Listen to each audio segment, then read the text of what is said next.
Assalamualaikum warahmatullahi wabarakatuh. Kami dari kelompok 12 yang akan mempresentasikan hasil diskusi dari kelompok kami yang berjudul Teologi Pembebasan Asghar Ali Engineer oleh Muhammad Ansor Abdullah Senegal, Suratmi, dan Nok Inayatul Fauziah.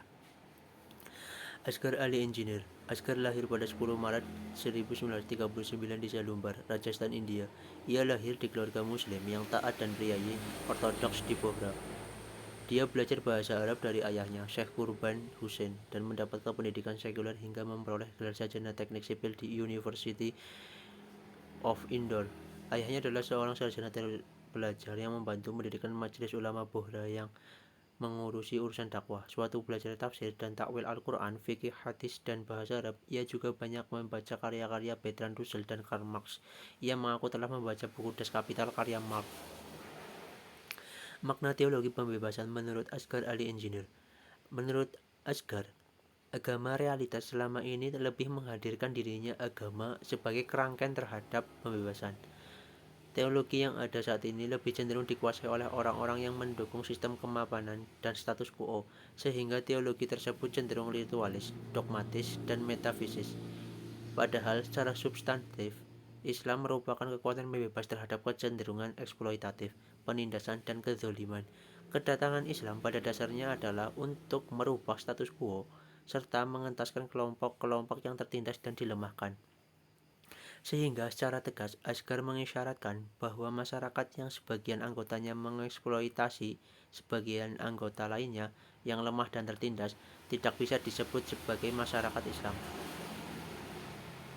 Implikasi teologi pembebasan bagi pendidikan Islam perspektif Asghar Ali Engineer. Pendidikan Islam merupakan praktik pembebasan. Asghar melihat Islam sebagai agama yang mengandung semangat pembebasan. Oleh karena itu, Asghar mencoba untuk merevitalisasi nilai-nilai pembebasan Islam dan merumuskan Islam sebagai teologi pembebasan yang didasarkan pada dua hal. Pertama, analisis historis. Pembebasan yang pernah dilakukan Nabi Muhammad SAW yang lahir untuk melakukan proses pembebasan manusia dari penindasan dan ketidakadilan. Struktur masyarakat Arab di mana Nabi Muhammad lahir waktu itu mencerminkan ketimpangan sosial. Kedua, dari banyaknya ayat-ayat Al-Quran yang secara eksplisit mendorong proses pembebasan seperti ayat tentang kemerdekaan budak, kesetaraan umat manusia, kesetaraan gender, kecaman dan eksploitasi, dan ketidakadilan ekonomi, dan lain sebagainya.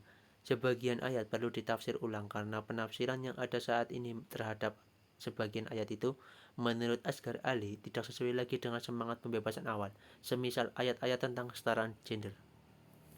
Implikasi pembebasan terhadap kurikulum pendidikan agama.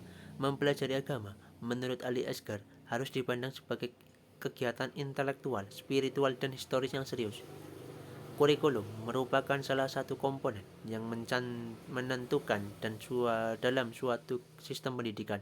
Karena itu, kurikulum merupakan alat untuk mencapai tujuan pendidikan dan sekaligus sebagai pedoman dalam pelaksanaan pengajaran pada semua jenis tingkat pendidikan.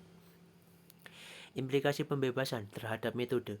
Ali Asghar memandang Al-Quran sebagai teks-teks lain, bisa diintrospeksikan, interpretasikan dengan berbagai metode.